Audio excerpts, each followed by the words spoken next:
Welcome, everyone. Welcome to each one of you for this very, very special day two of 4-day international conference on eradication of biological and chemical weapons. Today, we all have gathered here for yet another very, very interesting and energetic second day of this 4-day conference. And I welcome all the dignitaries, those who have joined us for this important session, the very first session of second day, session number 3, Invisible Enemy, Visible Destruction, Failure of Science and Global Governance. This is the question that we are posing to this particular dais. And today we have for this important session with us many dignitaries on this e-dais.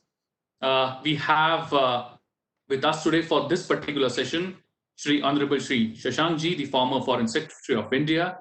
We have Honorable Padma Vibhushan Shri G. Madhavan Nair ji. We also have with us Honorable Shri Anil K. Trigunayat ji. And we also have Honorable Dr. Jennifer McBee. And all these dignitaries would be speaking in this particular session. We also have with us Shri Darshan Mundara ji, Shri Deepak Apte ji, Shri Milind Pandey ji, the Honorable Vice Chancellor Dr. N.T. Rao ji, Pravin Patil ji, our beloved founder, Honorable Professor Dr. Vishwanath Karaj ji, Professor Dr. Ravi Kumar Chitnis ji, and many more. I welcome everyone on the panel, and I request that with the permission of chair, we can now start with this session. But before we go any further, I would like to request the moderator of this session, the Pro Vice Chancellor of MIT World Peace University, Professor Dr. Ravi Kumar Chitnis ji, to kindly address the gathering. Honorable Dr. Karaj sir, Honorable Vice Chancellor sir, all the speakers, all the other dignitaries and attendees. Great pleasure to be the moderator for this important session. If you look at the backdrop of 2020, we see Corona pandemic, we see Indo-China border tensions, we also anticipate a proposed attack through cyber media to our corporate and personal websites and emails. And when we see such scenario, we feel that the importance of the global governance becomes very pivotal, and the importance becomes incremental as we progress in terms of science, technology, and biological research. Today, transnational problems such as violence and pandemics routinely reach across borders. And that affects all of us. Today, when we require increasingly integrated global governance system, because that system will bring peace and prosperity and spectacular peace to the entire planet. And that's why such effective global governance attracts importance, paramount importance, and it also takes baby steps towards end of arms conflict. Such governance will enable us to deal with new and emerging problems too. Technological risk, biological risk, chemical weapons risk, cyber attacks, all such we need to discuss, come together, and look at the solutions for. And in such scenario or backdrop, the subject of today, invisible enemy, visible discussion, failure of science and global governance, becomes so crucial that the entire planet requires this kind of a webinar or subject. I'm very happy to share with all of you that two eminent scientists, Dr. Madhavan Nair sir, who got the civilian award like Padma Vibhushan, and eminent scientist Dr. Jennifer McBee, they are present here to share their domain knowledge and experience about the science, research in technology, Whereas we have for global governance another two veteran ambassadors who work in different part of planet, namely Honorable Shashank, former Foreign Secretary of India, and Honorable Trigunayat, Anil, who has been ambassador to various countries. And I'm sure that this particular panel will give justice to this particular topic. The most important challenge for humanity to overcome today is of existential risk, whether we'll exist or not. The risk of invisible attacks, application of knowledge has now ill intent. Can we convert this particular energy into positivity? We require to come together, discuss, and come out with solutions. And that's why this webinar is most important, not only to you and me, but the entire planet. If there is a further failure of science or technology or global governance, then again we'll bring major destruction, like which we have seen in this pandemic, as well as in First and Second World War. With this, I say that please be ready with your questions and forward that to the host, and we'll also have this session interactive at the end. Once again, on behalf of Dr. Vishwanath Karad sir and entire MITWU, I welcome you and hand over this particular mic to host Dr. Gautam Bapat sir. Thank you. Dhanyawad. Jai Hind. Thank you, sir. Thank you, sir. Thank you very much for your opening remarks. And as rightly said, that please be ready with your questions. And your questions are really, really important to all of us. I'm your host. My name is Professor Gautam Bapat. You can see me in the panel list. So you're requested to go to questions and answers section. Please remember, do not use the chat window for questions. Your questions would not be addressed. So please use the questions and answers window if you want to ask any questions to us. Please go out there and please select my name, Gautam Bapat, and send your question to me so that I'll be able to take that question. If I may request Pro Vice Chancellor, Professor Dr. Milind Pandey sir, to put on his camera so that we can capture a very, very memorable photograph. Everybody, along with Honorable Vice Chancellor sir and all dignitaries are here. Thank you, sir. I think this is a very, very picture-perfect frame. Thanks, Gautam. I'm sure the picture would have been taken by now. Yeah, just a minute. Okay, I will. Nilesh, is the picture taken, Nilesh? Nilesh, is the picture taken? Well, this is we all are learning new ways, because generally when these kind of conferences or seminars happen offline, we request everyone on the stage to stand up and smile, and we take the photographs. Yes. But this is a new way of taking photograph, completely new way. We capture moments. But yes, let's enjoy every way of doing things. Thank you very much. I'm sure you can take it forward now. Thank you. Thank you very much. Well, the worst part is we don't even see a photographer playing with his lens.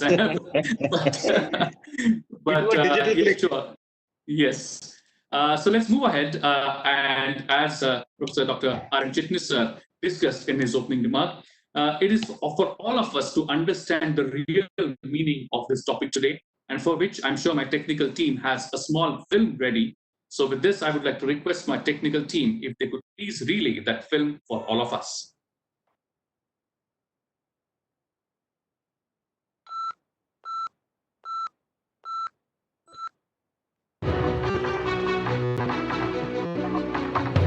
Outbreak of COVID-19 posed a serious potential threat of biological weapons. CTBT brought us measurable success in arresting the spread and use of nuclear weapons. Now we need strong legal instrument to arrest the misuse of biological research. We are facing invisible enemy with visible destruction. Let us find whether it is a failure of science and global governance at International Conference on Eradication of Biological and Chemical Weapons.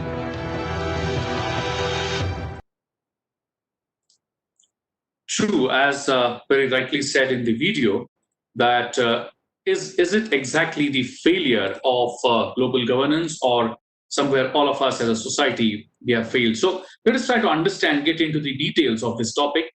But before we go there, we have a very, very special speaker for this session. We have a young dynamic student of MIT World Peace University, Zoha Patel, with us. If I may request Zoha Patel to address the gathering. Over to you, Zoha. Good afternoon, one and all. My name is Zoha Patel, and I'm from MIT School of Economics. The origin story of COVID-19 has been much talked about, making the city of Wuhan famous for all the wrong reasons. During this time, however, another story regarding its origin gained much traction. This one stated that the virus was curated in Wuhan Institute of Technology to be used against China's enemies if the need arises. This theory was proven to be false. But what if a country actually creates a virus to harm another? We have already witnessed how an outbreak of a virus can bring the entire world to a standstill. The year 2020 began on a very tense note, with tensions reaching an all-time high between USA and Iran, putting the world on a brink of another war. The pandemic paused all the global issues, showing the world how immunocompromisation was a concern that rose above all the others. But what if this was done in the wrong way? It has been done multiple times in the past.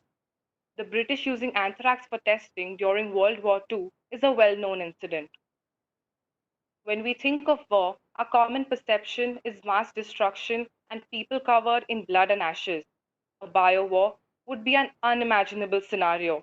A war with weapons that cannot be seen, lurking and hiding in corners and attacking innocent and unsuspecting victims.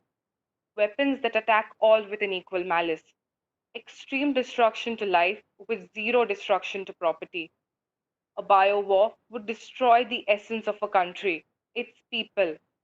Wars seen before have ruined the present of countries involved, but a bio-war would spell doom for the present and the future. Rising again from it would be next to impossible because of the genetic mutations that could be caused. Speaking from an economic perspective, a bio-war is very cost-effective compared to a regular war, as the cost of ammunition and other overheads are not included. One of the main goals of biological warfare is the undermining and destruction of economic progress and stability. The markets would collapse completely, as there would be no labor to produce essential goods and production would come to a halt. This would lead to a series of unfortunate events. The disposable income will be next to nothing, and the cash flow in the economy will be nil. The losses incurred after a regular war can be salvaged, but the rampage caused by a bio-war will create shock waves for the years to come, making it very difficult for the countries to compensate. The global pandemic has already brought the world to its knees. The high and mighty Europe and USA crashed in the face of adversity due to gross underpreparedness. This is still the entire world against a virus. But what if this was a war? The scenario would be much darker. It is essential to inculcate among, among young and budding scientists moral ethics. No individual, I repeat, no individual needs to be delegated that much power or authority wherein he or she believes that they have the right to unleash harm on an individual, community, or a person, or a country, sorry. Science and technology needs to be harnessed to ensure that humanity moves forward. Using this in the wrong way could take us back many years in time with very little hope in the future. So, I'd like to conclude by saying, with great power comes great responsibility and should come with greater morality and a higher conscience. Thank you. Thank you, Zoha. Thank you very much for that address. Thank you very much for your thoughts, and you have posed some of the good questions for this entire panel. So it's now time that we move forward in this session and the next point on agenda. But before I invite our first eminent speaker of the day, Honorable Shri Shashank, it is my honor and privilege to introduce him to all of you. And with this, I would also like to request everyone in the speakers, we precisely have 15 minutes for each of your speech. because at the end of this session, after all your speeches are done, we have questions and answers. And believe me, we generally get flooded with questions. So we would like to keep some time in reserve for the questions and answers. So I would like to request to keep the timeline and help us to do that. And now it is indeed my honor and privilege to introduce you to our eminent speaker of this session, Honorable Shri Shashank, former Foreign Secretary of India, India's ex-ambassador to Denmark, South Korea, and Libya. He is former Foreign Secretary of India, and he was Secretary from December 2003 to July 2004. He also served as India's ambassador to Denmark, South Korea, and Libya. He is Master of Sciences in Physics. In 1966, he joined the Indian Foreign Services. From 1968 to 71, he was 3-year Second Secretary in the city of Brussels, Belgium. From 1972-73, he was in Hanoi. 74 to 76, he was the Undersecretary in the Ministry of External Affairs of India. 76 to 79 in the Permanent Mission of India before the headquarters of United Nations, New York City. 79 to 82, Counselor in Cairo. 82 to 86, the Minister in Islamabad. And if I have to really read this entire tenure and his experience, that would probably take half of my session's time. But that surely tells you that what kind of person is present with us here today. And it is indeed my honor and privilege to invite him to address as the esteemed speaker of this session. Over to you, sir.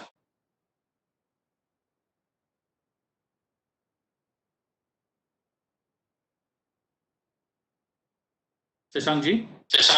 Yes, can you hear me? Hello? Yeah, please go ahead. Can you hear me, Mr. Bhatt? Yeah, please go ahead. Yes, thank you very much. I must congratulate Mr. Karad and his team for organizing this conference. I think otherwise also the subject is extremely important, but it has become very timely also.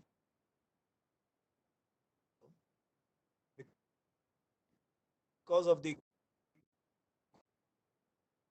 COVID crisis that we are following upon so many other crises which we found with the developments in science and technology.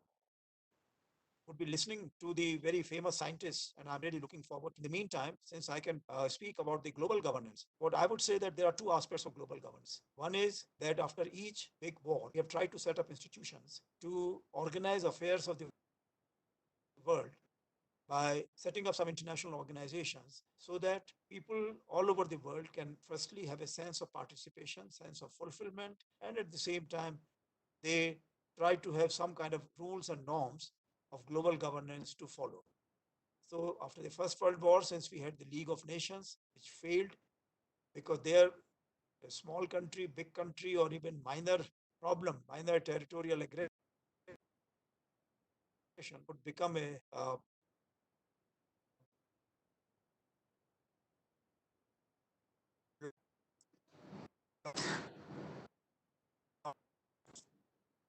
Is there any technical glitch? My technical team, if you could please. I think there is a low bandwidth issue, sir. At Shashank's place? Okay. We'll wait for a few minutes. Probably there's a small bandwidth issue. And this generally is the issue in when you're dealing with a lot of technology. But well, this happens even on stage. I have been witnessing some of the technical glitches. Even on stage, it happens. Sometimes your mic goes off. Sometimes your lights go off. So these kind of things with technology would keep on happening. So we'll probably have to deal with them. So let's wait for a second or more. So and let's wait for Shashank to come back. But let me share with you, my dear audience with us. Let me share with you. I still have not started receiving any questions in my Q&A box. So make sure that you reach out to the right place. I repeat, you go to the questions and answers box, find my name, Gautam Bapat, there, and post your questions individually to me so that I'll be able to take them. So please, if you post your messages in the chat box, I'll not be able to take them. So please note that. Nileshji, if Shashank is still having trouble, I think we can move ahead with the next point on agenda and come back Have you contacted him over phone? Sir, he's rejoining. Okay, so let's wait for a second or more. Thank you.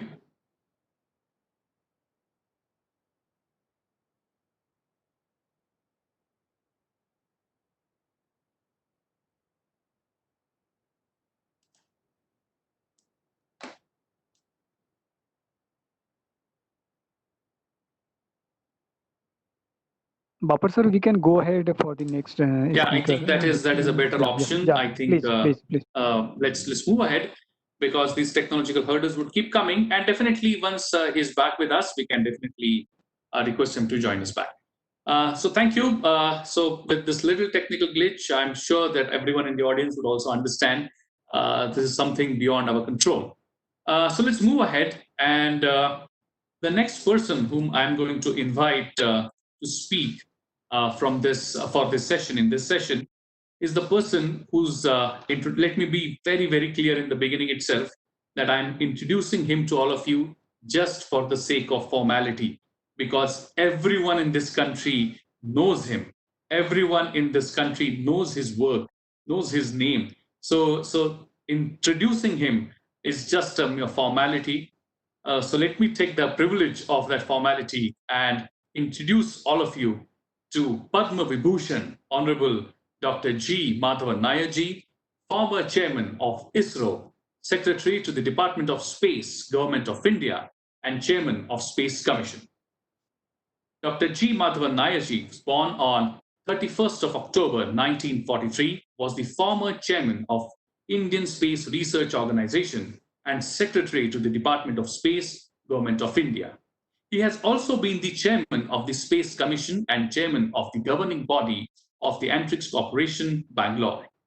He was the chairman of the Board of Governors of Indian Institute of Technology, Padma, until he stepped down due to his involvement in the radio spectrum bandwidth thing. Dr. Nair was awarded the Padma Vibhushan, India's second highest civilian honor, on 26th January 2009. My friends, Dr. Nair is a leading technologist in the field of rocket systems and has made significant contribution to the development of multi-stage satellite launch vehicles, achieving self-reliance in independent access to the space using indigenous technologies. Dr. Nair and his entire team have advanced their work in the face of several challenges in the regime of technology denials by the adoption of several innovations and novel technologies to realize world-class launch vehicle system. India today has the pride of place among the space-faring nations in the launch vehicle technology, and the big chunk of that success goes to Dr. G. Madhavan Nair ji. It is indeed our honor and privilege to have you here today with us, sir. Thank you very much for joining us. And without taking a single minute more, I request you to kindly address the gathering. Over to you, sir.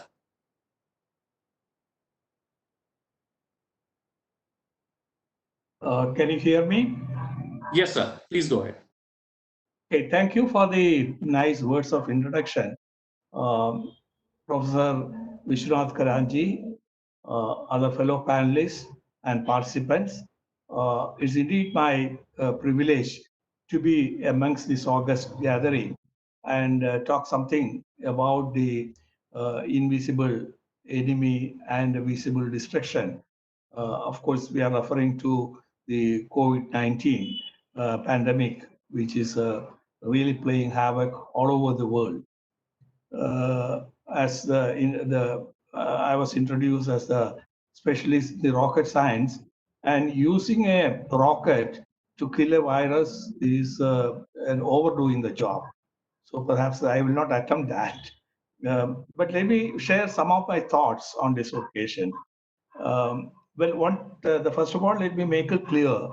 During my course of talk, I will try to explain how science has come to the rescue of such pandemics in the past, and where we stand today, and what can be done further. Of course, the governance part, the local, the national, as well as international governance part is a very important aspect. Other speakers will be covering on that. So I will not touch upon those things. As you know, the pandemic of this magnitude has happened right through the history of humankind. The first one, which is reported but not recorded properly, is what originated in China. Something like one third the population of the city has been wiped out with a straying fever for which they didn't have any clue. Later, we know the Roman Empire, they were affected by the flu, which came in from Egypt. The carrier for those virus was rats. Apparently, the Roman Empire wanted their respects to the Egyptians to pay the their tax and other things in kind. And along with the grain baskets, these rats also came, and that started spreading the disease in the entire city. Something like one third the population was lost at the time. Again, if you look at it, there have been almost every 100 years, one pandemic or other was happening right across the world. Notable among them, when the Europeans started occupying the Central America as well as the North American parts, it is not their skills in the warhood which won them those territories. It is perhaps a dangerous virus which some of the sailors carried to that place, and the native people, they were not at all immune to such system. They were having a very plain, simple life, and they didn't have any attack of virus or bacteria, and that way they were weak. And because of that one single reason, nearly 90% of the native population were killed in the course of 10 years or so. So you can see it's an indirect application as a weapon. Nobody knew that this will happen, but it happened. So it is right to assume that more than the chemical weapons which people are possessing, the biological weapons can be the most dangerous one, especially those which has got a characteristics to multiply and dwell on animals or human beings. So that is the most dangerous part of it. And I'm sure nobody will attempt such a thing deliberately. Unfortunately, the Spanish flu, which broke out about 100 years back, it lasted for almost 3 years, and something like 1 crore people were dead as a result of that. And it took almost 5 years before anybody could come out with a proper treatment procedure for it. But after that, there are variants of these has appeared all over the globe. The virus which is there, it mutates into different forms and attack the human beings. And quite often, it is a person-to-person contact, and that creates a spread. Whereas there are several instances in which the animals, the pets, as well as the birds and other things become the carriers. So such situation is something which we have to guard against. As in the introductory speech, it was pointed out, no sensible country will get into that kind of process. So it is very hard to believe that the China has initiated the spread of this virus from their continent, because they themselves know the potential of these things. And in fact, we must congratulate them. As soon as they found this, they got into a quick quarantine process. The entire stadiums in the city has been converted into quarantine, as well as the hospital beds. And the net result is they were able to contain the loss of life to the bare minimum. It's a very good example to cite. But we know that after all this process, again the second wave is started appearing, and that is something which has to worry about. Now let us look at the advanced countries, the so-called advanced countries. Of course, the Italy has been the hotbed for a long time, maybe from December onwards, and they have the heaviest loss in life. Then again came the US, the country where it has got the latest facilities for medical care. There is no dearth of ventilators or the other equipments which is needed for this. And their knowledge in the medical field is extremely high. But in spite of that, they top the list in terms of the number of patients affected as well as the number of deaths. In fact, it is surprising to note that they had something like 10% death rate. That's very alarming because the global average is only 3.5%. Now, that perhaps one can look at, there is a failure of the governance. In fact, it was reported that initially nobody took seriously this infection. And secondly, the treatment facilities there, everything is commercialized. For even a simple test, you have to cough up something like $3,000 or $4,000.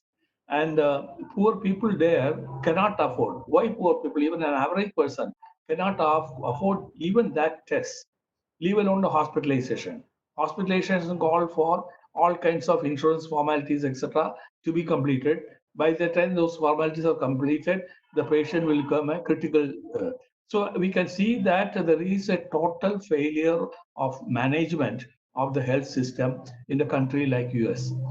But we can say, for other examples where it has succeeded. You take the success rate in Kerala, the small state in this country, and initially it was less than 100. Recently, in the last couple of weeks, when we have opened up the borders for the foreign people to come, etc., the spread has become slightly larger, but still it is less than 1,000.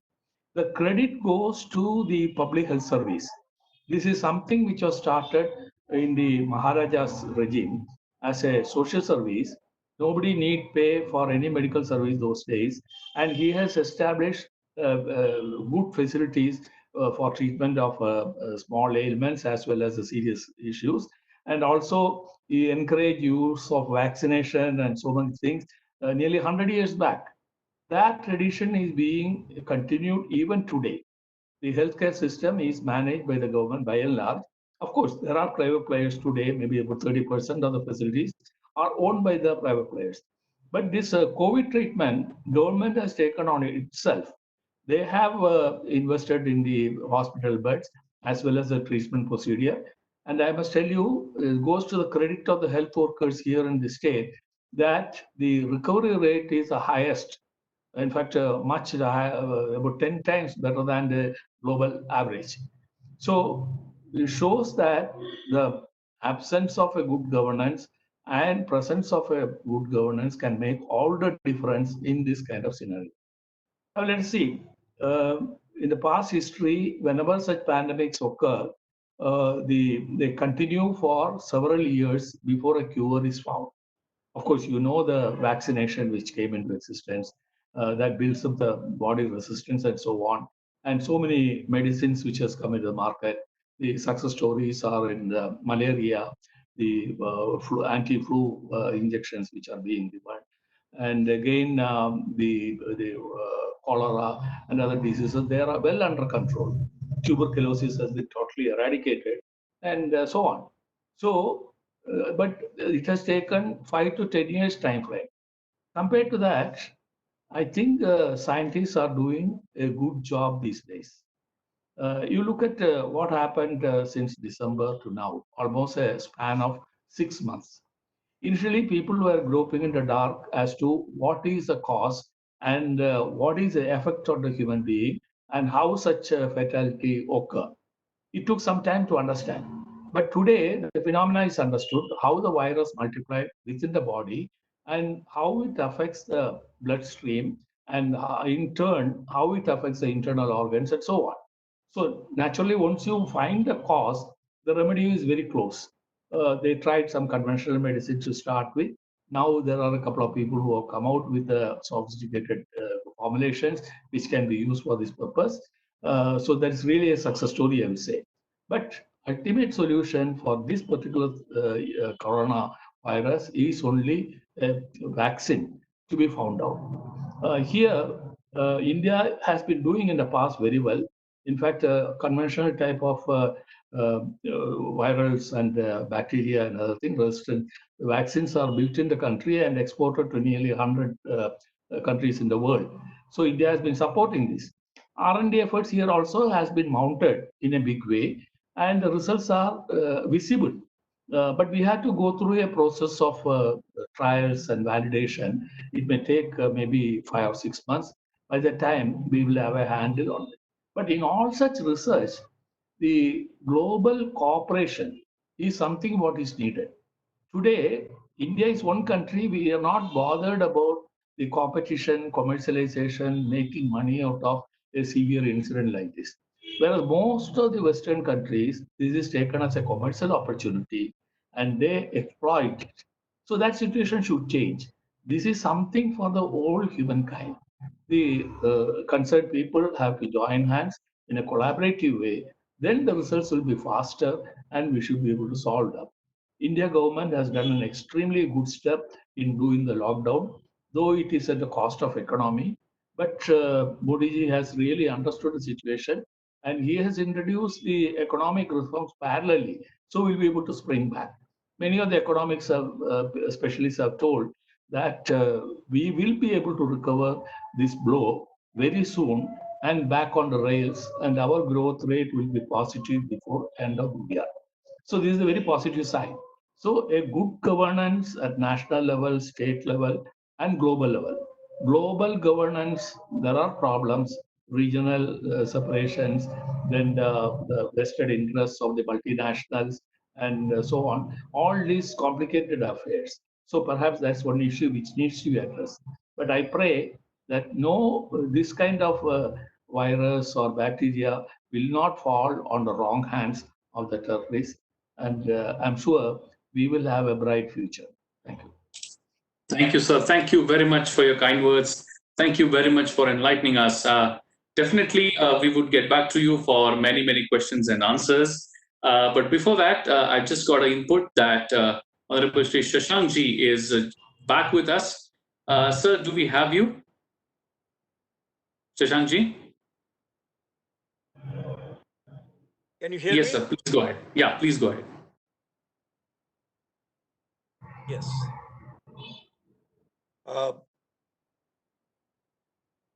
Thank you very much indeed. I must congratulate the MIT for setting up this conference and getting some very senior scientists here, along with a few my colleague, Ambassador Trigunayat, and I am also participating in this event. I'm really looking forward to hear from our scientist friends as to what would be the scientific method of dealing with these invisible enemies and the visible effects, the destructive effects which are there, how to take care of them. As far as the global governance is concerned, I must tell you that every time there is a war or aggression, people think in terms of bringing out international institutions to have more orderly affairs and to take care of the expectations of the ordinary people of the world. And that is how, after the First World War, we had the League of Nations, which did not succeed because even the minutest aggression by smaller countries also could lead the whole world to total standstill. And therefore, when after the Second World War, it was felt that we must set up another organization together with several other ancillary institutions which are set up at the international level, which could take care of culture, science, of health, food security, and for monetary security, etc. So all those institutions are set up. But now we find, after about 70 years, that this has also not been very successful because we find that instead of 50 members, which had initially joined, let's say, the United Nations, now there are about 200 members of the United Nations.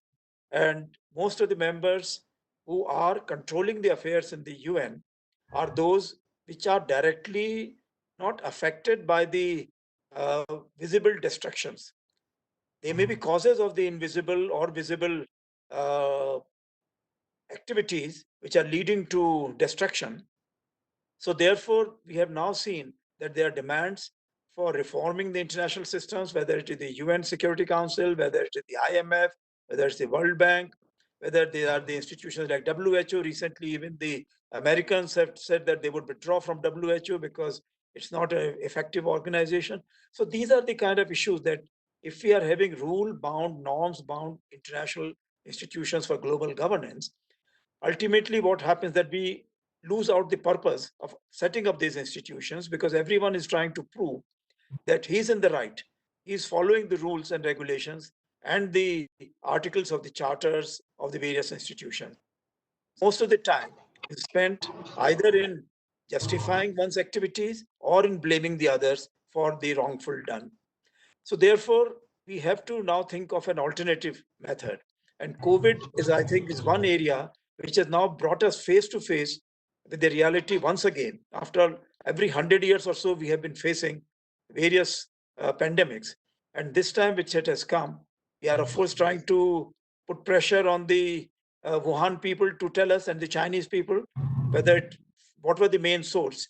Were they experimenting along with some other countries about various antiviral devices, and then suddenly something went wrong? Or was it because of their eating habits that these viruses were shifting from animal kingdom to the human beings, as had happened in the past also? So therefore, what do we feel? We see that, well, global governance must now be based on a few principles. One of them would be, what are your global common objectives? What are your views as to what kind of life do you want to lead, where everybody on this world can have a meaningful life, can feel that, yes, they can look after their interests and at the same time interests of other people. Now, India has had that old tradition where we do not say that we have to control nature, but we want to live along with nature, in harmony with nature. We also have been saying that the whole world, for good people, should be like a family. It should not be that we try to uh, take over the others, either nature or other people who are poorer or who may be less fortunate than us, but we should try to see that things are done for everybody in this world. So I think there are few messages which have gone out of India, and our Prime Minister Modi has been quite active right from the beginning of this COVID crisis in setting up institutional exchanges with the leaders of other countries. So that is one way to find out how we can reach common objectives and what are the methods whereby we can achieve them. Now, India has not been successful. We have had the lockdowns, which have delayed the onset of the very wide-ranging features of COVID in the society. But simultaneously, what we found that some of our neighboring countries, they continued with their terrorist activities, promoting terrorism, because they felt that this is the right time when they can really go ahead, when the Americans are so busy with their own internal affairs and they want to move out because the forthcoming elections, they want to move out of Afghanistan. So why not set up the terrorist bases in those areas where direct responsibility cannot be attributed to our immediate neighboring countries? So that is one, that India had to face that issue. And secondly, we found that because China has come under tremendous pressure from the Americans and from so many other international organizations to come clean as to how this COVID virus was spread, and they are under pressure. They are reacting to that in the way that Chinese or a big country, big civilization have to react. That is hitting out at each other. So they are being very tough with Taiwan, with Hong Kong, with Australia, with Japan, and now with India. So we have to keep in mind that all these problems which occur, they don't come in ones and singles and doubles. They come all in one go. So we have to be ready in this global governance that we are trying to have. We have to be ready for that and make sure that whatever principles we try to develop are acceptable to everyone. I mean, with China, for example, we have signed so many agreements, so many international agreements that we should come to peaceful resolution of disputes. We should not have any violent activities. They have not succeeded. With Pakistan, we have signed so many agreements, still we have not succeeded. So therefore, the question comes of trust. Question comes of, do we have similar objectives in mind? We have so many times we have talked about Asia becoming the growth engine for the whole world. Asia being old civilizations being there, we should be able to somehow find common methods, regional setups, inter-regional setups, so that we are able to set up examples for other countries. Will we be able to do that? At least if we can't do it together between India and China, at least China should try to do it with other Asian countries, and India should also try to build up those relations with other Asian countries. I don't think this is the right time for us to withdraw from the global dynamics and say that, no, we will do everything on our own now, because we find that the world is very bad. People are not moving towards the issues relating to climate change, issues about pollution, issues about the cyber attacks, etc. So therefore, we would now like to take care of our interests. America was, of course, the first one to start with this idea of America first. And therefore, now gradually each and every single country is following in that direction. So where does that leave us? So these are the challenges before us, that global governance has to be based on individual countries' governance based on certain principles which are beneficial for everybody within that country, and also takes into account the interests of the neighboring countries, which are some kind of norms are being followed, civilized norms are being followed. And then we should try to build up a network of sub-regional, regional, inter-regional, and then global institutions. And there, I feel that it is not necessary just to have such rigid institutions whereby everybody is trying to prove that they are in the right and everybody else is in the wrong, because that doesn't work out. I think what is happening is the Americans, who were the kingpins in the post-World War system, now they are finding that somehow their own internal social frictions are creating difficulties, and they have an election coming up in the next few months. They have not been able to, as Professor Madhavan Nair mentioned, that they did not really succeed fully in containing the ill effects of COVID. So therefore, then there are social frictions within a society, the problems occur. And so the Americans are trying to also, like the Chinese, are trying to hit out at the people outside, and they want to withdraw from the international frameworks. So these are the challenges before us for the future. I hope that in this case, rather than money deciding, money, power, I think if we can come up with this idea that civilized values should also form part of the relationships among different countries, I think we might be able to find a new base for the global governance, which will be accepted by people by voluntarily joining it, rather than as a kind of a forced acceptance of these international governance principles. Thank you very much indeed. I'll be Thank you, sir. Thank you. Thank you very much for your kind words. Thank you very much for joining us again in spite of some technical difficulties you had in the beginning. Thank you very much, because it was really, really important for us to understand your views. Next, we have with us the eminent speaker for this session, Ambassador Shri Anil K. Trigunayat, and it is indeed my honor and privilege to introduce him to all of you. Honorable Shri Anil K. Trigunayat, senior diplomat, former ambassador to Kingdom of Jordan, Libya, and Malta. Ambassador Anil Trigunayat has been a career diplomat, and he has served in the Indian mission at Côte d'Ivoire, Bangladesh, Mongolia, USA, Russia, Sweden, Nigeria, Libya, Malta, and Jordan. In the Ministry of External Affairs, he worked in the Economic, West Asia, and North Africa, Gulf, and the Consular divisions. He also served as the Director General, Joint Secretary for the Gulf and Hajj divisions in the Ministry of External Affairs, New Delhi. Thereafter, Mr. Trigunayat worked as the Deputy Chief of Mission in the rank of Ambassador in the Embassy of India at Moscow. Prior to his superannuation in May 2016, he served as an ambassador of India to Jordan and Libya and High Commissioner to Malta, June 2012 to May 2016. Presently, Ambassador Trigunayat is the president of MIICCIA, the Chamber of Commerce, Industry and Agriculture. He is the distinguished fellow at Vivekananda International Foundation, India, and advisor at the Asian Institute of Diplomacy and International Affairs, Kathmandu, as well as the visiting fellow at Nepal Institute of International Cooperation and Engagements. Sir, we are really, really honored to have you here today with us. It is indeed our honor and privilege to listen to you. Over to you, sir. Thank you, Professor Bapat. I hope you can listen to me, hear me. Yes, absolutely. Okay? Please go ahead. Good. Thank you. Esteemed panelists, Padma Vibhushan Shri Madhavan Nair, my senior colleague, Ambassador Shashank, and Dr. Jennifer Megby, and other esteemed guests and the people from the MIT WPU. It is an honor to be part of this distinguished panel. And it is possible that what I'm going to say may be overlapping or may be repetitive, but I'll all the same try to underscore what the esteemed previous panelists have said.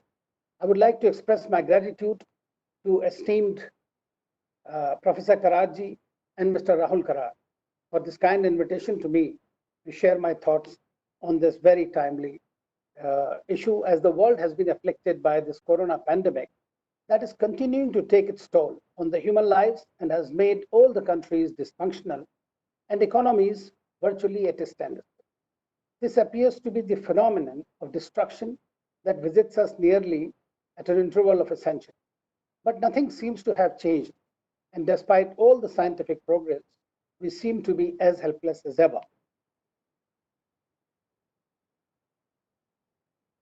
But we have seen in the past and now that this pandemic needs to be contained. We have heard that the big countries, the rich countries, the powerful countries who are supposed to have the best healthcare system have really fallen like a pack of cards. The systems have failed. The systems have failed precisely because there was not adequate attention given to, or the investments made into the healthcare system. In my view, the health should be treated like the defense of a nation. Because if your people are not strong enough, they are not healthy enough, it is impossible for people to continue like that. We have also heard several theories. When the China bashing is going on, it has started off with President Trump saying that it's China virus. And when we saw the China virus, he eventually talked to President Xi and he said it's a Wuhan virus. And only 2 days ago, he again came up with a new theory, it's a Kung Fu virus. So what we are seeing is that globally, there is the whole complete disorder exists rather than any order or the global government. And unfortunately, China, which is the second biggest economy and arguably the next in line for power with a global outreach and footprint, has undoubtedly deceived the world and caused the exceptional human suffering. It has become synonymous with non-reliability and lack of transparency, and that is very sad. Moreover, the aftermath has been met by arrogance and world warrior diplomacy, if you will call it diplomacy at all. Chinese leaders seem to think that misplaced bravado, interventionist policies, and aggressive posturing across the aisle will help it stall further damage. Far from it. The world is beginning to realize the true colors of the Chinese outreach. Trust and faith in its leadership has been decimated in no time, and they are only responsible for it. It is not to say that other superpowers have always behaved responsibly, be it USA or the then Soviet Union or Russia, or for that matter, the empires of the past. We can easily recount the disastrous Iraq war, Libya war, where the intervention has taken place under the garb of finding some kind of weapons of mass destruction or trying to contain or indulge into regime change. What has happened to those? Those things have been achieved. The regime change has been achieved, but the instability has caused the biggest problem for today for the humankind, and that is the terrorism, which Ambassador Shashank also referred to. Now, as far as the question is about the science or whether science is going to be the main has failed us or the global governance has failed us, I would like to say that if we say that science has failed us, I don't think that's correct. I think the man has failed the science. I remember from my childhood, whenever we always used to see the thing that there is a competition between science and the man. Who's going to rule whom? Now, if we become subservient to the science and create a Frankenstein, it is not the fault of the science per se. It is the morality that has been lacking in our behavior, in our approach, in our rogue status of certain countries. And therefore, it is extremely important that certain, and which Mr. Nambiar also mentioned, and those are the things that need to be brought in to do that. But it becomes more relevant today, because today we are in this era of AI-driven industrial revolution where the science is going to be, or the even the day-to-day lives are going to be governed by the artificial intelligence. So it is going to be extremely important that they use caution, an extreme caution, and there should be some kind of supervision, international supervision with that.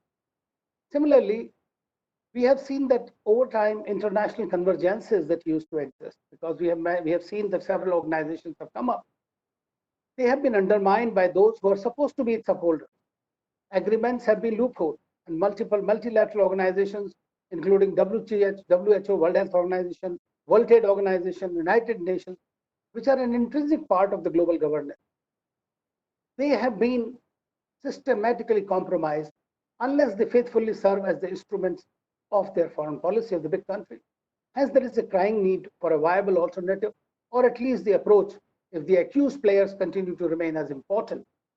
For it to succeed, it is important to reinstitute transparency, verifiable collective monitoring mechanism, accountability, and fear of violation of the prescribed code of conduct. It should not only be applicable to poor and the underdeveloped, but to those powerful countries who have taken upon themselves the task to let an international multilateral agreement to be established in the first place. UN has failed in many respects, but let's hope during the 75th anniversary year, it will be able to redeem itself. Again, let us not forget, it is the sum of its constituents. Allow me to talk about the current dynamic and contestation between US and China a little bit, another middle or sparring power. It is important to remember that unlike the Cold War bipolarity, the one with China is full of strategic, friend-foe, and competition-interdependence contradictions. It is predicated on US-China trade war and COVID-19 triggered variant of PLA's unrestricted warfare, which could lead to Cold War 2.0 of a different kind. The internal political imperatives and hyper-nationalistic ambitions of China under Emperor Xi are key determinants of it. The extent, pace, and success of economic decoupling and the containment of China's expansionism is crucial.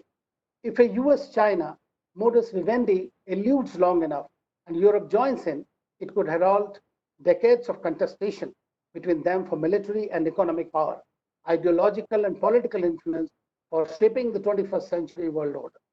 The proverbial Asian century may remain stunted as India and China rivalry takes a new dimension. Moreover, powerful non-state actors, in concert with their benefactors, have become more potent and could trigger much bigger threat and dangerous conflicts by clandestinely acquiring weapons of mass destruction, including the bio and chemical weapons, in connivance with their irresponsible states.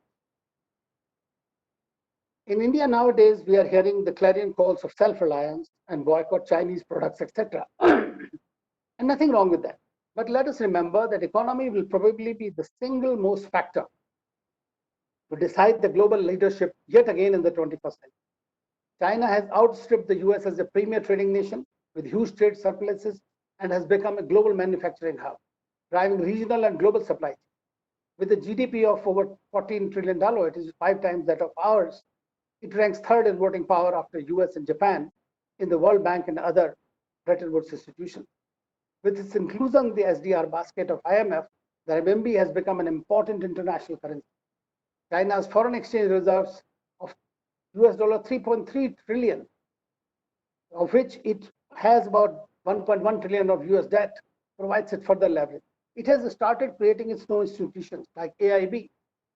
Hence, viable policy choices needs to be made. We cannot discount the fact that China makes the largest investment in R&D today and new technologies, while even stealing them. But then they are also producing high-quality scientific research papers, which are the highest in number anywhere in the world. And if you were to believe Apple and others, they find Chinese workers far more tech-savvy and efficient. What I would like to say is that while the US disengages and President Trump continues with his America First, or a policy which is anti-multilateral institutions per se, because he has tried to opt out of major institutions of trying to undermine them if they don't serve his myopic purpose, which is going to be a biggest. Now, who's going to get into that? In that, the country that is currently not being liked that much, that is currently being accused, might fill that gap. Will that be good for the international system? Remains to be seen. So far, the indications are it is not so much. New systems are emerging. New equations are emerging. Like recently, you must have heard that President Trump invited India to join the G7 along with 3 other countries, South Korea, Australia, and Russia. While he was saying that, he said the countries currently, which is the Western countries, have become outdated in their approaches. So therefore, the new kind of Cold War scenarios are being developed under which you might see different equations or different kinds of countries coming in.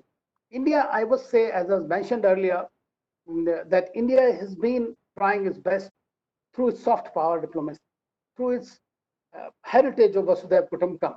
And it has tried, even during the COVID-19 era, times, despite its own constraints for having a very large population and requirements, India has provided the support and the medicines and all to 120, more than 120 countries in the world, including big countries like the USA and the Germany and everybody else.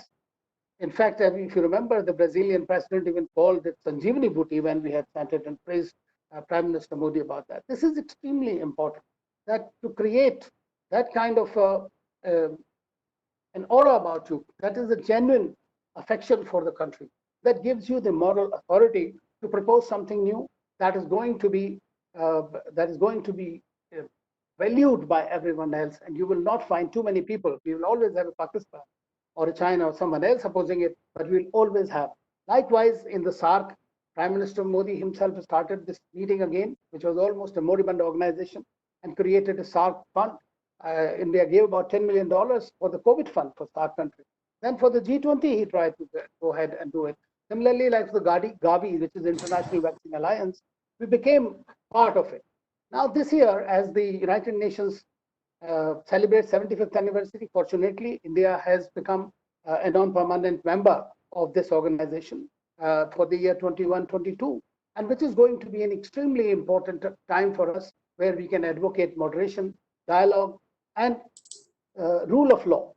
And India's principal approach is going to be an effective response to international terrorism, reforming the multilateral system, comprehensive approach to international peace and security, promoting technology with a human touch as a driver of solution. You must just, I will close by recounting the 5 S's that Prime Minister Modi has mentioned as to what will be our approach in the global governance, essentially in the United Nations. One is Samman, respect for everyone. Unless you do that, you cannot move ahead. Samvad, the dialogue, which is extremely important. Sahyog, cooperation, and Shanti, peace, to create conditions for universal samriddhi, that's prosperity. India's overall objective during this tenure will be called norms, that is new orientation for a reformed multilateral system of governance. But we have seen what our minister also said, that the challenge today is not of concepts and norms, but equally out of that of their practice. Thank you once again for inviting me, and I hope.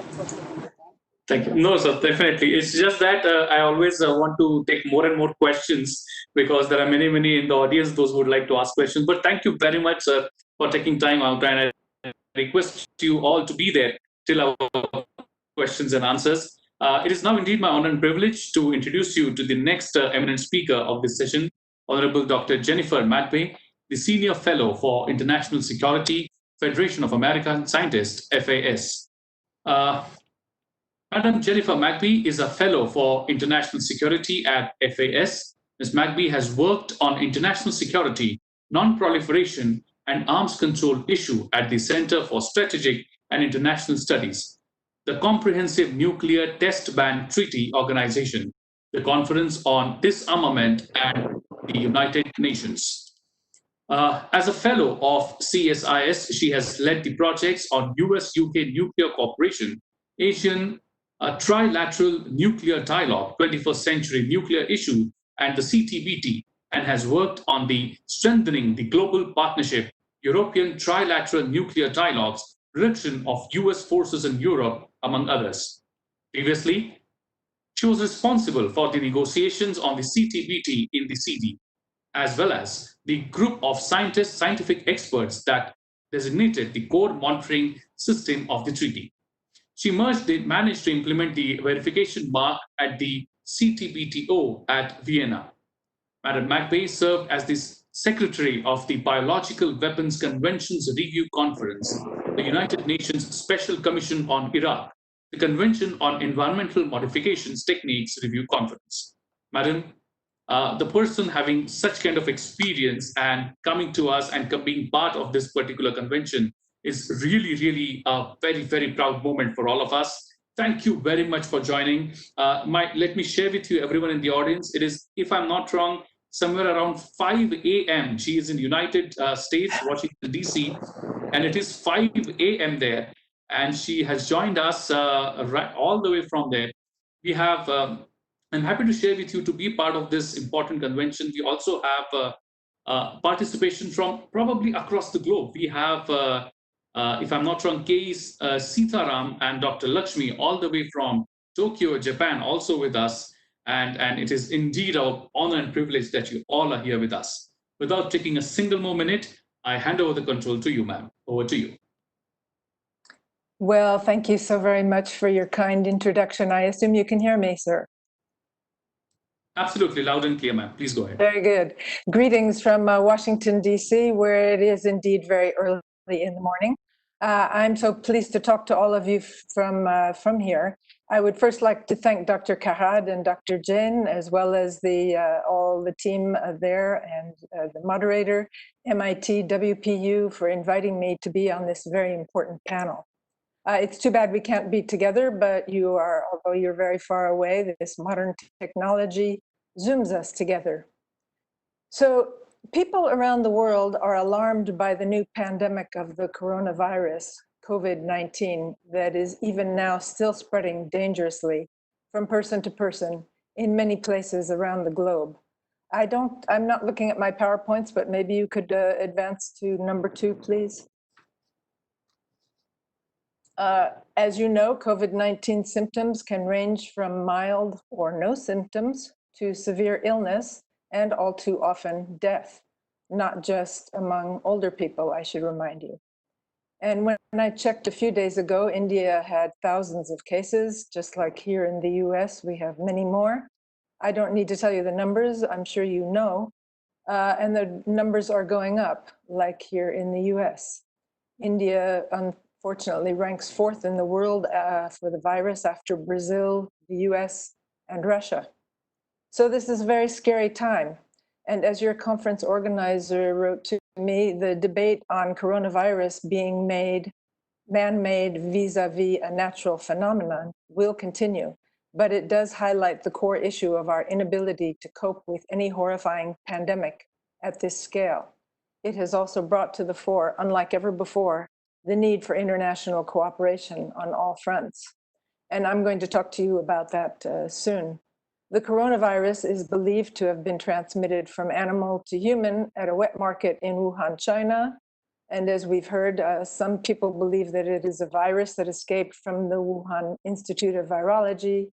Others have said that the US Army brought the virus to Wuhan. And in this regard, there is a significant danger in the disinformation that has been spread. Some think of it as information warfare. My organization, Federation of American Scientists, is working on a project to combat the disinformation with scientific experts on hand to answer questions from the public. Please go to the next slide. The rapid advances in technology, the increased global capability to create and engineer pathogens that could cause a pandemic, and the influence of influential actors, both states and non-state actors, in biological weapons have increased the risk of a catastrophic biological event. Worldwide, animal-borne infectious diseases that jump to humans, such as COVID-19, are on the rise.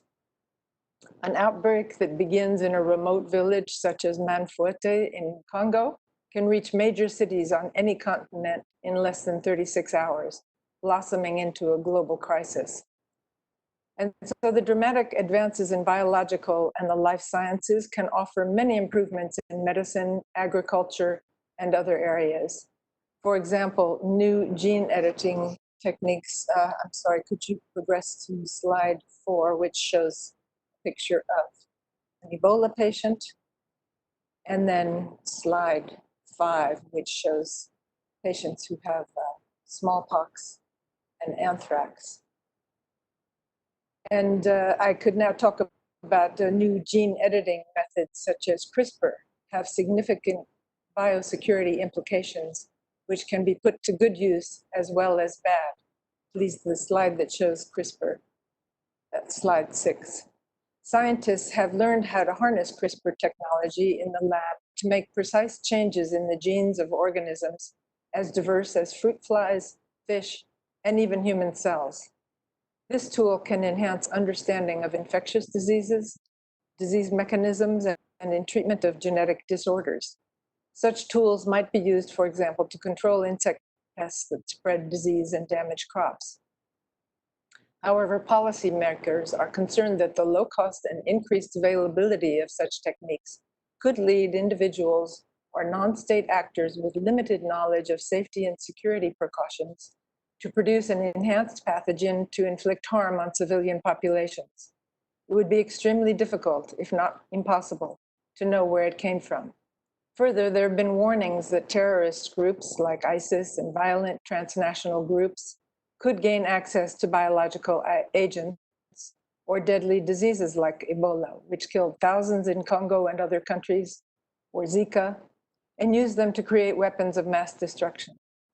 Also, the facilities that hold potentially dangerous bacteria, toxins, or viruses are sometimes not secured, and rapid developments in biotechnology could lead to the development of new biological warfare agents. A global biological catastrophic event would cause tremendous loss of life, societal instability, prolonged damage to governments and economies, damage to international relations, and would threaten global security. While greater attention has been paid to nuclear and cyber threats, the 9/11 attacks with anthrax and this recent pandemic are making people think more about the possibilities of biological warfare. Biological weapon programs are easy to hide. They could be developed clandestinely in a lab relating to developing vaccines or smaller environment. Hundreds of labs around the world sell biological agents for legitimate research, but these are the same substances that can be used for weapons research. Many believe that these materials are difficult for lone actors or terrorists to handle. However, states have a greater capacity to develop such weapons. Biological agents have been used as weapons since ancient times, as you heard by a couple of the previous speakers, and about 25 countries are believed to have developed biological weapons programs over the last 100 years. However, other than the Soviet Union and the US, most of them were not very advanced and did not last long. So what are the international efforts in cooperation and governance on bioweapons? Could you please turn to the next slide, number 7? The Biological Weapons Convention outlaws biological arms. It entered into force in 1975. It is the first multilateral treaty that banned an entire category of weapons of mass destruction. So as you can see, parties to the Biological Weapons Convention agree not to develop, acquire, or retain agents, toxins, or delivery systems for non-peaceful purposes. I repeat a little bit of this. The BWC, that's the acronym, Biological Weapons Convention, BWC, forbids states parties from developing, producing, stockpiling, or otherwise acquiring biological agents or toxins for peaceful purposes. It obligates states parties to destroy or divert to peaceful purposes their existing stocks of prohibited items. It forbids states parties from transferring prohibited items to anyone or otherwise helping in the manufacture or acquisition of biological weapons. It commits states parties to cooperate in solving any problems through consultation and in carrying out any investigation initiated by the UN Security Council.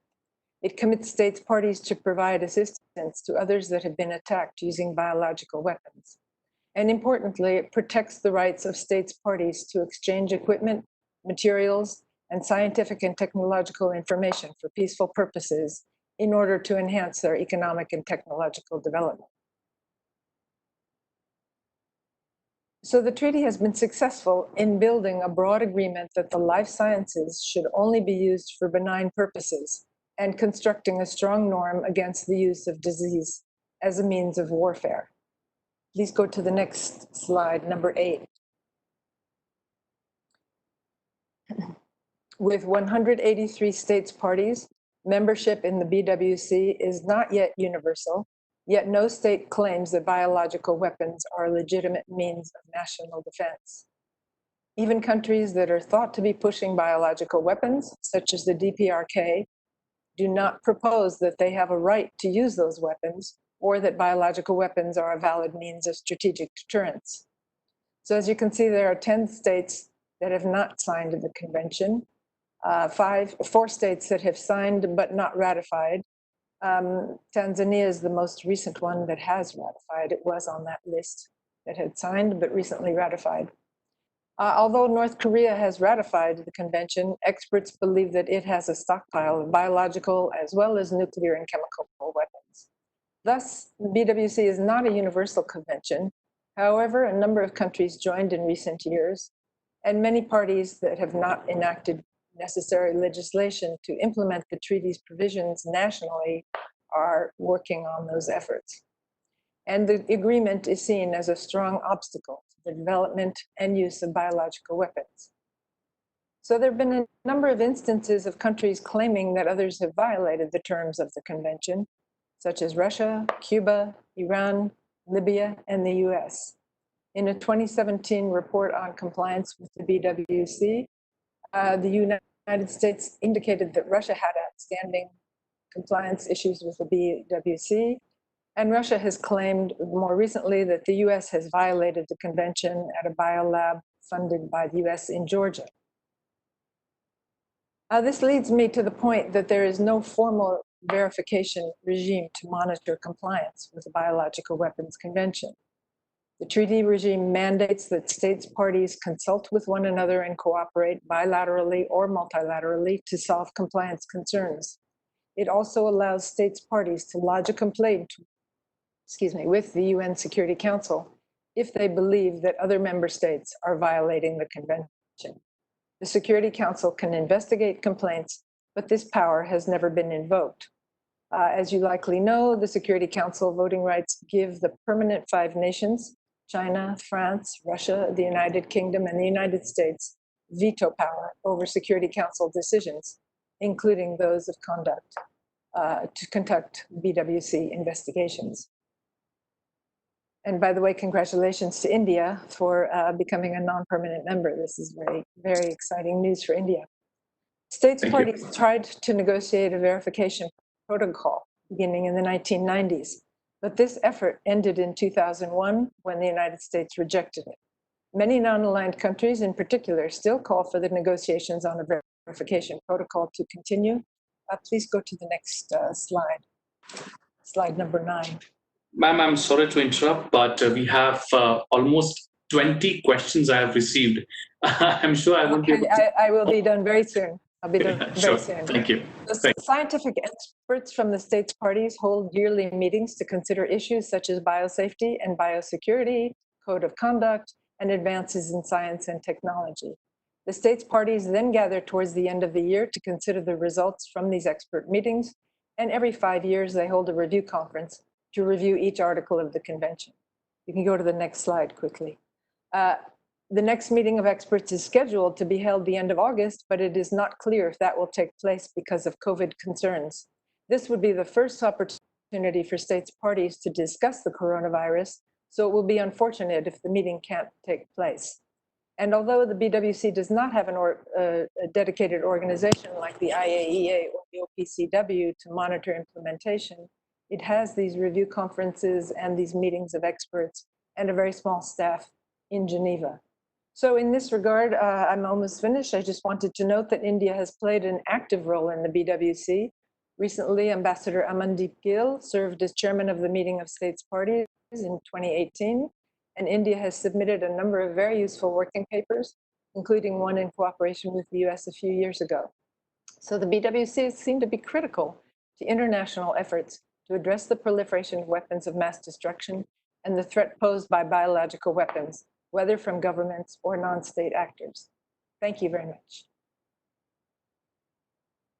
Thank you very much, ma'am.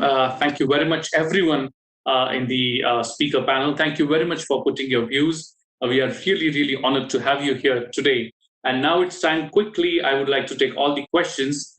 Well, let me say, we have received 20 questions as of now. And according to the timeline, I have not more than 10 minutes left in my hand.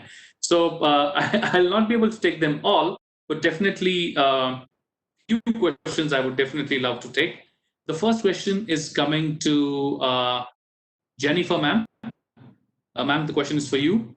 And the question comes from Mr. Kunal Sharma, and he asks, how much realistic it is to call for a complete ban on biological and chemical weapons? Can we really have a worldwide destruction of entire stockpile with the stipulated time? Over to you, ma'am. Yes, well, I have not dealt in this discussion with the Chemical Weapons Convention. That's a whole other legal governance instrument.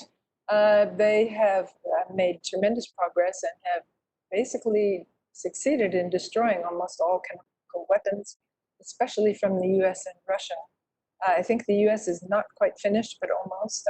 I would have to check on that. And both of those countries have huge, enormous quantities of weapons in stock. And so most of those have been destroyed, and it's set a very powerful norm. And I should say the Biological Weapons Convention also has established a powerful norm, even though it doesn't have a verification regime. And the reason why US withdrew, and I think other countries felt the same from a verification protocol, was because biological weapons are so easy to produce in such small places that it's very, very difficult to verify. But I think, yes, it is realistic. But is it a fact that there is no ban on the research and development, though, of course, if there is a ban on use of chemical and biological weapons, but is it a fact that there is no such stringent norm to restrict the research and development of these kind of weapons? Is it a fact? Yes, that's correct. And but there are, I know, especially in BW, efforts to curtail some publications that have really gotten into the realm of discussing what can be done with these terrible agents and pathogens. And so that's an ongoing discussion, including in the Biological Weapons Convention review meetings among experts. There have been tremendous discussions about whether or not we should publish some of these articles. So if you're interested, we could discuss that further. Okay, thank you very much, ma'am, for your answer. Next question is coming for Madhavan Nair, sir. So the question is for you. And the question is from Soumya. And the question says, sir, is it a fact that China could have done much better job informing and warning us that the virus is extremely dangerous instead of downplaying it? So the question to you, sir, can China would have done a little better than what they did? Over to you, sir.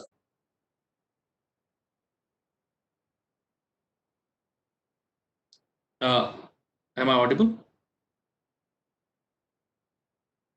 Hello, am I audible? Sir, I think our speaker is on mute. Okay. Yeah, Mr. Nair is not audible. Can you hear me? Okay. Yes, sir. Yeah. Okay. Well, I think if we had an early warning signal from China, we would have been better prepared and do it. But the fact remains that the Chinese themselves have not realized the magnitude of the problem. And they also thought it may be just like any other virus and be contained. But the widespread has come because of the large tourist population which has landed in Wuhan, and they're traveling all over the world. That is the human contact and its spread has come only because of that. And simply because of the ignorance of the fact that such a human spread of this magnitude can exist, maybe the reason that they have not come out early. But still, I think we had sufficient time. Say December onwards, it is there. And some of the countries have taken it lightly. Those symptoms were there. They thought it is just like any other flu and started treating along those lines without looking at the cause and trying to separate the virus and so on. But India had the benefit of all this experience, and that's why probably we are doing far better than the other countries. Thank you, sir. Thank you very much for that input. The next question is coming for Shashank ji. Shashank ji, do we have you? Yeah. So the question to you is from Ms. Divya Bharti, and she asks, I think we have, do we have connectivity issues with Shashankji?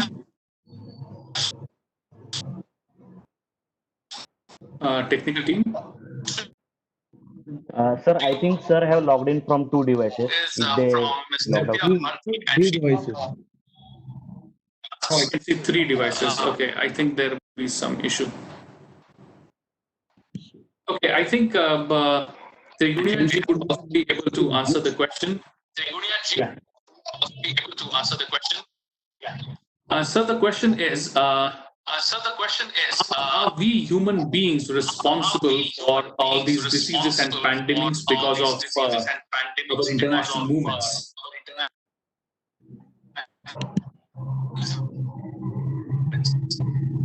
Gautam, there is going to be a problem of equal because keep only one line active. But I request my team if only one line can be kept on.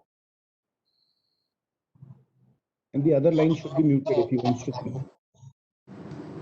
Yeah, IT team, please, because I don't have these controls. IT team, please. No, not IT team. We don't know which line Mr. Shashank is talking from.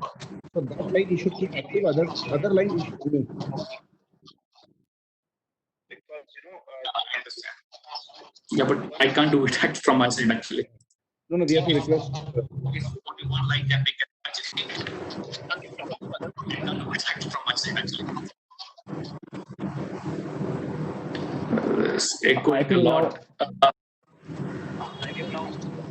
If they can speak.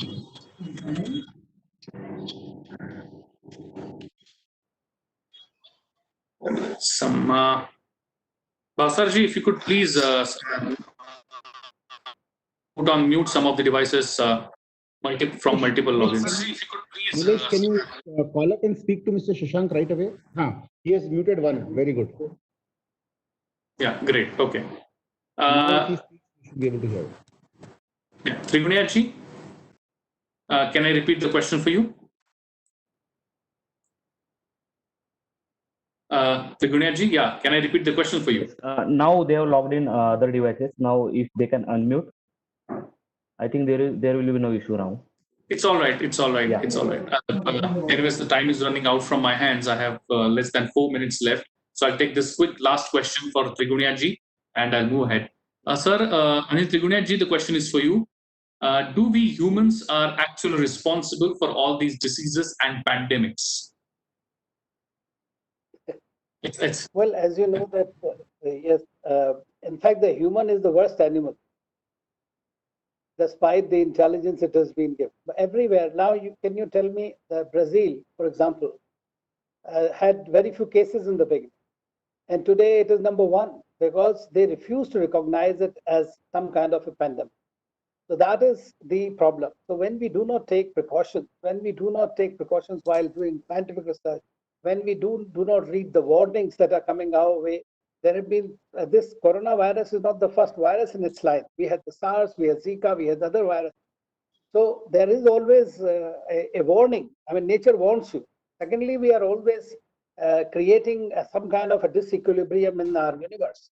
And that also tends to have its own toll and everything.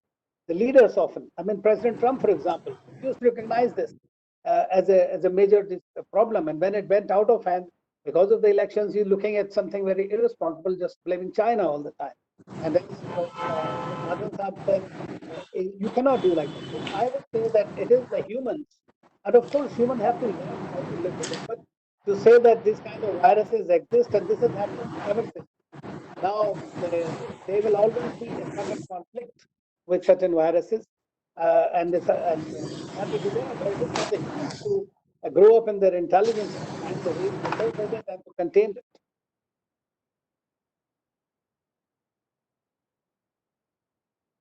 Thank you. So thank you very much for that input. And now, as I'm running absolutely short of time, I would quickly go ahead and request my technical team if they could show us the resolution for this particular session.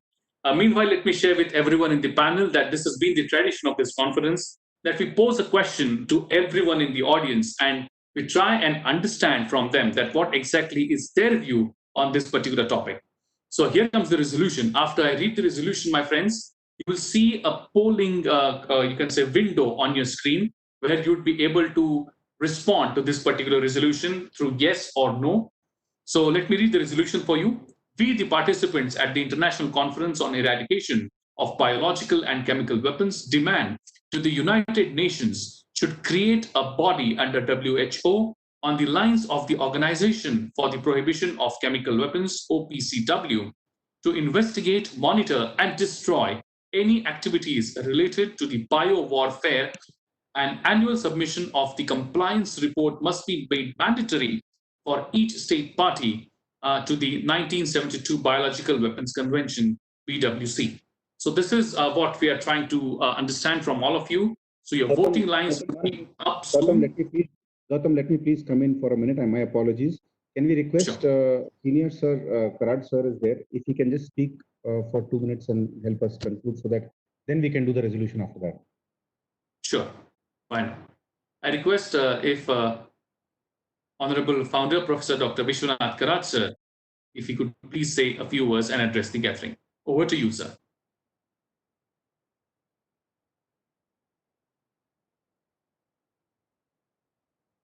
Do we have sir with us? I think there is a network problem. Give me no, I think he's there. Sir Karad Sir.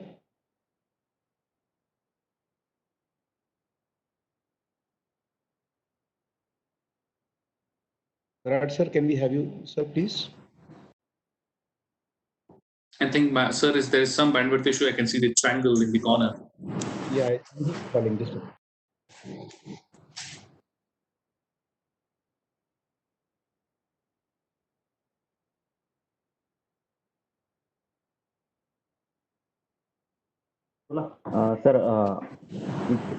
Sir is connecting in a minute, sir. Just a minute.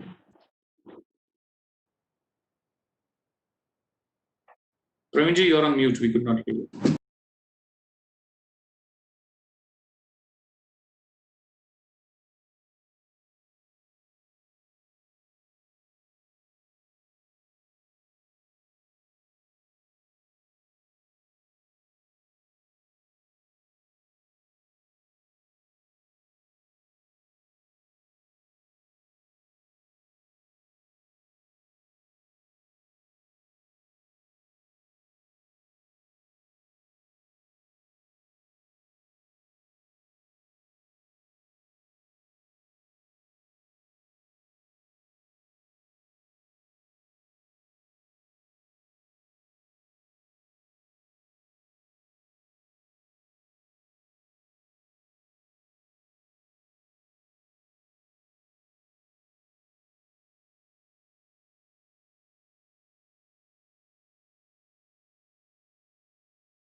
Thank you very much for your vote.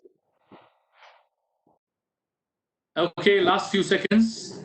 4, 3, 2, 1, 0. Your time is over, my friends. I request my technical team if they could show us the results.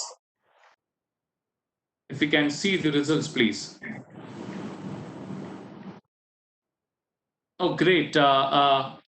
There's not a single opposition, and everyone who have voted for the resolution. Thank you very much, everyone in the audience. Thank you, everyone in the panel, for letting us know your views. And now it is time that I move towards the end, concluding this particular session. But before I do that, let me understand quickly if we have our founder president sir with us.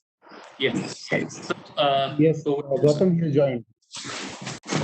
I request our honorable founder, Professor Dr. Vishwanath Karad, sir, to say a few words. Over to you, sir. Thank you so much. I'm really grateful to especially Mr. Madhavan Nair, sir, Mr. Shashank ji, Mr. Anil, and Dr. Jennifer McBay. I feel really educated and feeling convinced about what way and what pathway we can adopt in facing this very invisible enemy, but possibly creating a visible destruction all over the world. We needed some such words of advice. Only I can say that the whole human race, and especially those who are controlling the entire world, the very powerful people, the members of the Security Council and the WHO, and the rest of the community, has possibly recognized this danger, but they have to realize the impending situation. And we have been having a hope that we will not have some repetition very soon or in the early period, but the entire world has been feeling horrified, and horrifying silence is being experienced, especially to Madhavan Nair Sahib and the other people have really given the insight and made us little wiser to face the situation. That's my personal feeling.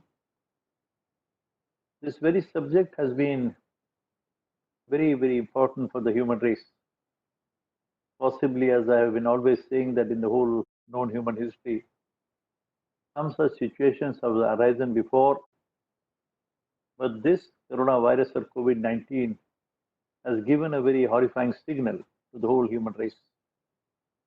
I don't know whether in the human history such a situation of closing down all the churches, the temples, the mosques, and all the 160, 70 nations completely locked down. Especially the nations like America, Russia, China, Britain, France, Italy, Spain, and even India and the neighboring countries. The situation which we have been facing is creating a fear complex in the minds of people. There is a fear and fear of death.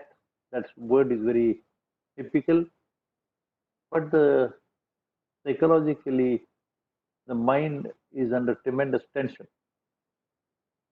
And I have a hope, of course, that with whatever has been said by all these great speakers of today, I feel that yes, we are trying to perform and do our duty, particularly for the last 1 or 2 days, what we are discussing about the very eradication and of biological and chemical weapons, but maybe even the other weapons which are there, which have been stockpiled by the whole nations, the powerful nations, is highly horrifying.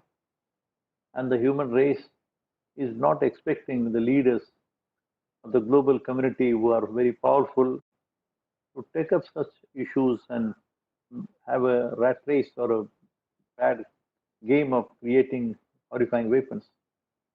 I have a feeling that this MIT World Peace University, which has been engaged in understanding the very essence and philosophy of what the humanity stands for, we have been trying to analyze and think ourselves what is the solution to make the society a little wiser so that this Mother Earth can become a place to live happily. Yesterday, one gentleman said we have to develop a holistic, peace-loving society. And in my opinion, of course, whatever has been said by all the great speakers, I feel it would be a very appropriate thing. The education, which I have been always calling as a value-based universal education system. And when we use the word value-based, and that too with the universal principle, universal secret, this is also a secret agent this coronavirus or the COVID-19 has been proved to be a secret agent. But this is an invisible enemy, we have said. To my mind, it is the invisible is always the energy is always invisible. Any force in that manner, and we have been trying to understand through the various schools and the institutions world over. I think the education institution has a duty to perform and possibly to think on these lines and understand the essence and philosophy of the scientific component and the spiritual component, that is the mission. That will really help the world to be a little bit wiser, and possibly we'll certainly have a courage and conviction to face these impending dangers like this. But I have a hope that the man or the human race or the leaders or the scientists or the people, when we have been saying that it's a failure of the science, the misuse of scientific techniques or scientific research is something very wrong. Possibly the attitude has not to be destructive, but has to be positive. And to development of the positive mindset is the main issue. That's my personal feeling. I'm grateful to all the panelists and especially all the speakers who have given us this insight. Thank you so much, friends. Thank you. Thank you. Thank you, sir. Thank you very much for your concluding remarks. I now request the Pro Vice Chancellor of MIT World Peace University, Group Captain D.P. Apte, sir, to kindly propose a vote of thanks. Thank you. It was a really wonderful session, and we had four speakers. First of all, let me propose a vote of thanks to all the eminent speakers. Padma Vibhushan, Shri Madhavan Nair ji, Shri Shashank ji, Shri Anil, Trigunayat ji, and Dr. Jennifer McBee. It was good interaction. There were 4 speakers, and there was some interruption due to technical problem. I also propose a vote of thanks to our founder president, Dr. Vishwanath Karad, and Vice Chancellor, Dr. N.T. Rao, for coming, attending this session and motivating us. Thank you very much. Our next session is going to start back to back, and therefore I'll just take a look back to you. Thank you very much, Jay. Thank you, sir. Thank you very much for proposing vote of thanks. I thank once again all the dignitaries and all the panelists for this particular session. Thank you very much for joining in. Our next session is starting right on time at 4 p.m. Session 4, Biological and Chemical Weapons, Siding with Angels and Demons, in which we are going to again have many dignitaries on the dais. But I request each one of you to reach out and find the next link to join for the next session at 4 p.m. Once again, I would like to thank everyone here who contributed to this particular session. Thank you. Thank you very much.